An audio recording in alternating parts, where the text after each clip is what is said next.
अगर आपने इतिहास खुद से पढ़ा है। जी हाँ दोस्तों, हम ये नहीं कह रहे हैं कि अगर आपको व्हाट्सएप यूनिवर्सिटी पर इतिहास पढ़ाया, दिखाया या सुनाया गया है। हम कह रहे हैं कि अगर आपने इतिहास खुद से पढ़ा है, तो आपको पता होगा कि युद्ध की परिस्थितियों में सामान्य नैतिक नियमों और सीमाओं का पालन करना आवश्यक नहीं समझा गया है। और एक आम कहावत भी है कि मोहब्बत और जंग में सब कुछ जायज है। लेकिन कोई ऐसा भी है जो जंग के मैदान में एक तरफ जहां लड़ने को कह रहा है, यानी उन्हें पकड़ो और उन्हें कत्ल करो जहां कहीं भी उन्हें पाओ, वहीं दूसरी तरफ शत्रु पक्ष के कुछ लोगों से ना लड़ने को भी कह रहा है, यानी सिवाय उन लोगों के जो ऐसे लोगों से संबंध रखते हों जिनसे तुम्हारे और उनके बीच कोई समझौता हो, या वे तुम्हारे पास इस दशा में आएं कि उनके दिल इससे तंग हो रहे हों कि वे तुमसे लड़ें या अपने लोगों से लड़ाई करें। यदि अल्लाह चाहता तो उन्हें तुम पर काबू दे देता, फिर तो वे तुमसे अवश्य लड़ते।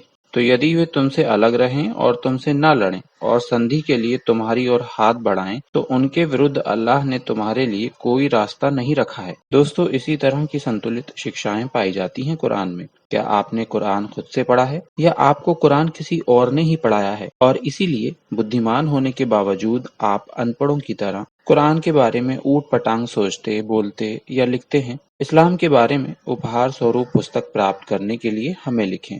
धन्यवाद।